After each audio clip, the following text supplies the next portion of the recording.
नमस्कार दोस्तों, एक बार फिर से आप सभी का स्वागत है हमारे YouTube चैनल रसोई दिल से में। तो आज मैं आपके साथ शेयर कर रही हूँ कढ़ाई पनीर की रेसिपी, जो खाने में इतना स्वादिष्ट होता है कि अगर आप एक बार इसे बना लेंगे तो आप बार बार बनाना पसंद करेंगे। तो चलिए बनाना शुरू करते हैं। उससे पहले आप सभी से रिक्वेस्ट है कि अगर आपको मेरी ये रेसिपी थोड़ी सी भी पसंद आए तो आप मेरी वीडियो को लाइक और चैनल को सब्सक्राइब करने के साथ साथ बेल आइकन को भी ज़रूर प्रेस कर लीजिएगा, ताकि मेरे आने वाले हर नए वीडियोज़ के नोटिफिकेशन आप तक सबसे पहले पहुंचे। तो सबसे पहले हम कढ़ाई पनीर के लिए कढ़ाई मसाला तैयार करेंगे। तो इसके लिए एक पैन में डालेंगे 2 टीस्पून साबुत धनिया, 1 टीस्पून जीरा, हाफ टी स्पून साबुत काली मिर्च और थोड़ा सा नमक। उसके बाद इसमें ऐड करेंगे 2 कश्मीरी मिर्च और 2 लाल मिर्च। अब इन सारे मसालों को लो फ्लेम पर अच्छे से रोस्ट कर लेंगे, यानी कि हल्का सा भून लेंगे। इसे हम लो फ्लेम पर तब तक भूनेंगे जब तक कि इसमें से खुशबू आनी शुरू ना हो जाए। अब मसाले से खुशबू आने लगा है तो इस स्टेज पर हम इसे एक प्लेट में डालकर ठंडा कर लेंगे। और अब मसाले ठंडे हो गए हैं तो अब हम इसे मिक्सी के जार में डालकर हम इसे दरदरा ग्राइंड कर लेंगे। अब मसालों को मैंने दरदरा ग्राइंड कर लिया है, तो मैं आपको पास से दिखाती हूँ। तो ये देखिए, मसाले इस तरह का बिल्कुल दरदरा होना चाहिए। तो अब कढ़ाई मसाला रेडी हो गया है। तो चलिए अब हम सब्जियों को काट लेते हैं। तो यहाँ मैंने लिए हैं 1 शिमला मिर्च। तो अब शिमला मिर्च के आगे और पीछे के पोर्शन को इस तरह से काट कर अलग कर लेंगे। उसके बाद हम इसके एक साइड में चाकू के हेल्प से चीरा लगाएंगे और अब चाकू के हेल्प से इसके अंदर के बीज वाले पोर्शन को इस तरह से निकालकर अलग कर लेंगे। अब आप देख सकते हैं कि इसके बीज को निकालने के बाद हमें इस तरह का एक लंबा सा स्ट्रिप मिला है। तो अब हम क्या करेंगे कि इसके अंदर के पार्ट को चाकू के हेल्प से अच्छे से साफ कर लेंगे और अब इसे पतले पतले स्ट्रिप में हमें कट कर लेना है। उसके बाद हम इसे ट्रायंगल शेप में कट कर लेंगे। ये बिल्कुल आसान है।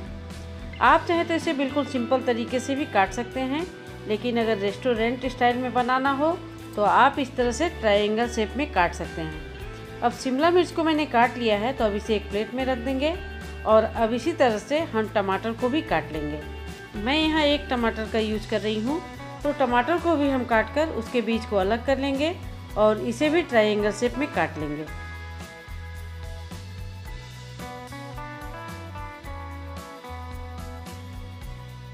अब सेम उसी प्रोसेस से प्याज को भी काट लेंगे। तो अब प्याज को 2 पार्ट में डिवाइड करने के बाद इसके ऊपर वाले पोर्शन को मैंने काट कर अलग कर लिया है और अब प्याज को इस तरह से काटने के बाद इसके लेयर को अलग कर लेंगे और प्याज के बीच वाले पोर्शन को हम ग्रेवी में यूज़ कर लेंगे, उसे फेंकेंगे नहीं। अब यहाँ मैंने पनीर को भी काट कर ले लिया है। तो इसे मैंने रेक्टेंगल और स्क्वायर शेप में काटा है। आप अपने हिसाब से जिस शेप में चाहे काट सकते हैं। अगर आप पनीर को ट्रायंगल शेप में काटेंगे तो क्या होगा कि जब मसाले के साथ इसे मिक्स करेंगे तो इसके कॉर्नर टूट जाएंगे। तो चलिए अब हम इसकी ग्रेवी तैयार कर लेते हैं।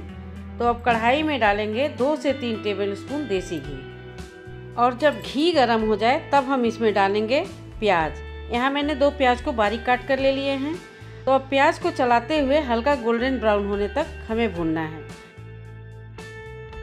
अब आप देख सकते हैं कि प्याज हल्का गोल्डन ब्राउन कलर का हो गया है।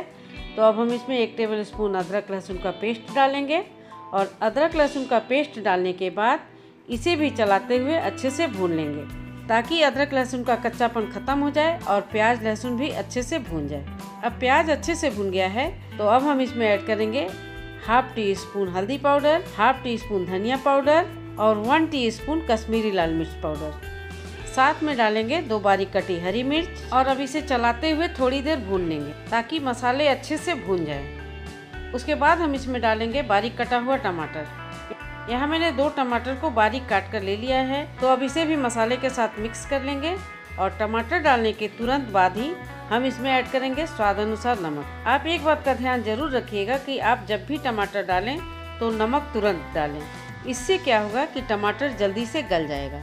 अब इसमें डालेंगे थोड़ा सा पानी, ताकि मसालों को अच्छे से भून सकें। अब मसालों को तब तक भूनेंगे जब तक कि मसाले घी न छोड़ने लगे। अब आप देख सकते हैं कि इसमें से घी रिलीज होने लगे हैं। तो अब हम कढ़ाई को गैस के दूसरे साइड में रखकर लो फ्लेम पर पकने देंगे और तब तक हम पनीर को शैलो फ्राई कर लेंगे।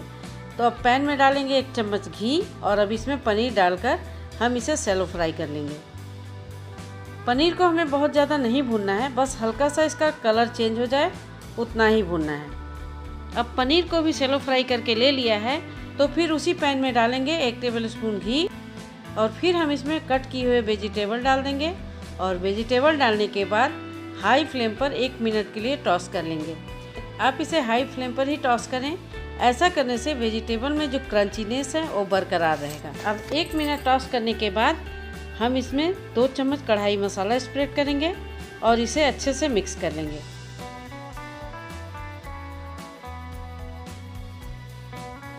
अब ये अच्छे से मिक्स हो गया है, तो फिर हम इसमें ऐड करेंगे पनीर और इसे भी सब्जी के साथ मिला लेंगे। अब ये अच्छे से मिक्स हो गया है, तो चलिए अब मसालों को देख लेते हैं। तो अब मसाले भी अच्छे से पक गए हैं और इसमें से घी भी रिलीज होने लगा है। तो अब हम इसमें सब्जियों को ऐड कर देंगे और ऐड करने के बाद इसे मसालों के साथ अच्छे से मिला लेंगे और मसालों के साथ मिलाने के बाद हम इसे 1 मिनट और पका लेंगे।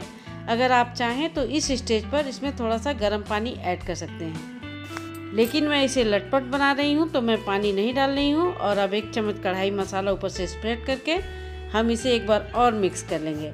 ऐसा करने से इसमें मसाले का फ्लेवर अच्छे से आ जाएगा।